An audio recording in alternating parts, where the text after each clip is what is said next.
بسم اللہ الرحمن الرحیم الحمدللہ رب العالمین والصلاة والسلام علی رسولہ الکریم محمد وعلی آلہ وصحبہ اجمعین ومن تبعہم بإحسان الی یوم الدین اما بعد۔ میرے بزرگوں اور دوستوں اور اسلامی بھائیوں اور بہنوں، السلام علیکم ورحمۃ اللہ وبرکاتہ۔ آج کے اس مختصر درس میں شیطانی وسوسے اور شبہات سے متعلق کچھ باتیں آپ کے سامنے رکھنے کی کوشش کروں گا۔ میرے بزرگوں اور دوستو، اللہ تعالیٰ کا ارشاد ہے وَزَيَّنَ لَهُمُ الشَّيْطَانُ أَعْمَالَهُمْ فَصَدَّهُمْ عَنِ السَّبِيلِ وَكَانُوا مُسْتَبْصِرِينَ۔ اور شیطان نے انہیں ان کی بدعمالیاں آراستہ کر دکھائی تھیں اور انہیں راہ سے روک دیا تھا، باوجود کہ یہ آنکھوں والے اور ہوشیار تھے۔ سورہ العنکبوت آیت نمبر 38۔ ایک دوسری آیت میں اللہ تعالیٰ کا فرمان ہے وَزَيَّنَ لَهُمُ الشَّيْطَانُ مَا كَانُوا يَعْمَلُونَ۔ اور شیطان نے ان کے اعمال کو ان کے خیال میں مزین اور آراستہ کر دیا۔ سورہ الانعام آیت نمبر 43۔ نبی صلی اللہ علیہ وسلم فرماتے ہیں بے شک شیطان تم میں سے کسی کے پاس آتا ہے اور کہتا ہے کہ آسمان کو کس نے پیدا کیا؟ تو وہ شخص جواب دیتا ہے کہ اللہ نے۔ اس طرح سے شیطان کئی چیزوں کے بارے میں پوچھتا جاتا ہے۔ پھر شیطان پوچھتا ہے کہ پھر اللہ کو کس نے پیدا کیا؟ تو جب تم میں سے کسی کو اس چیز کا احساس ہو تو اسے کہنا چاہیے کہ میں اللہ اور اس کے رسول پر ایمان لاتا ہوں۔ اس حدیث کو امام طبرانی نے روایت کیا ہے اور حدیث صحیح ہے۔ تو میرے بزرگوں اور بھائیوں، جب کسی عقیدے میں شیطانی وسوسہ لاحق ہو تو یوں کہیں کہ میں اللہ اور اس کے رسول پر ایمان لاتا ہوں، جیسا کہ نبی صلی اللہ علیہ وسلم نے فرمایا اذا وجد احدکم ذلک فلیقل آمنت باللہ ورسولہ، کہ جب تم میں سے کسی کو ایسی چیز کا احساس ہو تو اسے کہنا چاہیے کہ میں اللہ اور اس کے رسول پر ایمان لاتا ہوں۔ اس حدیث کو امام احمد نے روایت کیا ہے اور حدیث صحیح ہے۔ جب شیطان کی جانب سے وسوسہ لاحق ہو تو اسے ختم کرنے کی کوشش کیجیے۔ وسوسوں میں غرق نہ رہیں بلکہ نکلنے کی کوشش کریں۔ حدیث میں ہے وَلْيَنْتَهِ، کہ اسے چاہیے کہ وسوسہ کو ختم کر دے۔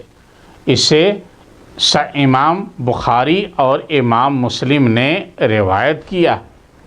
اسی طرح میرے دوستو، قرآن کی تلاوت کرتے وقت شیطان سے اللہ تعالیٰ کی پناہ حاصل کیجیے۔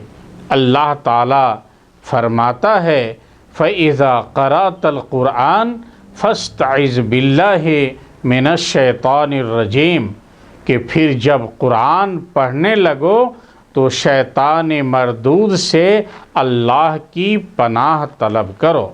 سورہ النحل آیت نمبر 98۔ اللہ کی نافرمانی میں شیطان کا تعاون نہ کریں بلکہ شیطان کو دھتکار کر اللہ کی اطاعت میں لگ جائیں۔ نبی صلی اللہ علیہ وسلم فرماتے ہیں کہ بے شک شیطان اولاد آدم کی راہوں میں بیٹھا ہوا ہے۔ جب وہ اسلام لانا چاہتا ہے تو اس کے اسلام کی راہ میں بیٹھ جاتا ہے، رکاوٹ بن جاتا ہے۔ اسے کہتا ہے کہ کیا تم اپنے باپ دادا کے مذہب کو، دھرم کو چھوڑ کر اسلام لانا چاہتے ہو؟ بندہ شیطان کی بات نہیں مانتا بلکہ اسلام لے آتا ہے، پھر جب ہجرت کرنا چاہتا ہے تو شیطان اس کی ہجرت کے راستے میں رکاوٹ بنتا ہے۔ اسے کہتا ہے کہ تم اپنی زمین و جائیداد کو خیر باد کہہ کر ہجرت کر رہے ہو، جبکہ مہاجر کی مثال بندھے ہوئے گھوڑے کی مانند ہے۔ مگر بندہ شیطان کی بات کو ٹھکرا کر ہجرت کر جاتا ہے۔ جب وہ جہاد کے لیے نکلتا ہے تو شیطان اس کی راہ روکنے کے لیے کہتا ہے کہ کیوں اپنے جان و مال کو برباد کرتے ہو؟ تم قتل کر دیے جاؤ گے اور تمہاری بیوی سے کوئی دوسرا شخص شادی کر لے گا، تمہاری جائیداد لوگ تقسیم کر لیں گے۔ مگر بندہ شیطان کی بات نہیں مانتا بلکہ وہ اللہ کی راہ میں جہاد کرتا ہے۔ نبی صلی اللہ علیہ وسلم فرماتے ہیں ایسا کرنے والا بندہ اللہ تعالی پر اس کا حق ہے کہ اسے جنت میں داخل فرمائے۔ جو شہید کر دیا جائے اس کا حق ہے کہ اللہ تعالیٰ اسے جنت عطا کرے۔ جو ڈوب کر مر جائے اس کا حق ہے کہ اللہ تعالیٰ اسے جنت میں داخل کرے، یا جانور اسے روند ڈالے تو اس کا حق ہے کہ اللہ تعالیٰ اسے جنت عطا کرے۔ اس حدیث کو امام احمد اور نسائی نے روایت کیا ہے اور حدیث صحیح ہے۔ میرے دوستو، جب شیطانی وسوسہ لاحق ہو تو اس سے اللہ کی پناہ طلب کیجئے اور بسم اللہ کہیے۔ تعیس الشیطان یعنی شیطان کا برا ہو، اس طرح کے الفاظ استعمال نہ کریں۔ حدیث میں ہے کہ یہ نہ کہو کہ شیطان خاک آلود ہو، کیونکہ وہ اترانے لگتا ہے، یہاں تک کہ گھر کی مانند ہو جاتا ہے۔ وہ کہتا ہے کہ میں نے اپنی طاقت سے اسے پچھاڑ دیا، بلکہ تم بسم اللہ کہو۔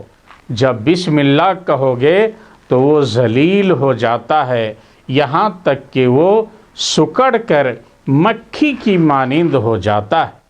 اس حدیث کو امام احمد، ابو داؤد اور امام نسائی نے روایت کیا ہے اور حدیث صحیح ہے۔ میرے بزرگوں اور دوستو، یاد رکھیے کہ آپ صلی اللہ علیہ وسلم فرماتے ہیں ان الشیطان یجری من الانسان مجری الدم، کہ شیطان انسان کی رگوں میں خون کی طرح دوڑتا ہے۔ یہ صحیح بخاری اور صحیح مسلم کی روایت ہے۔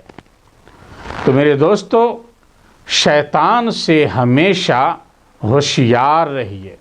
کھانا کھانے سے قبل بسم اللہ کہیں تاکہ شیطان آپ کے کھانے میں شریک نہ ہونے پائے۔ جب کوئی لقمہ گر جائے تو اسے صاف کر کے کھا لیجئے، اسے شیطان کے لیے نہ چھوڑیں۔ جب نماز میں شیطان شک و شبے میں ڈال دے تو سجدہ سہو کر لیجئے۔ اس طرح سے آپ شیطان کے وسوسے اور شبہات سے بچ سکتے ہیں۔ اللہ تعالیٰ سے دعا ہے کہ اللہ تعالیٰ ہم سب کو دین کی باتیں سننے سمجھنے اور عمل کرنے کی توفیق عطا فرمائے۔ والسلام علیکم ورحمۃ اللہ وبرکاتہ۔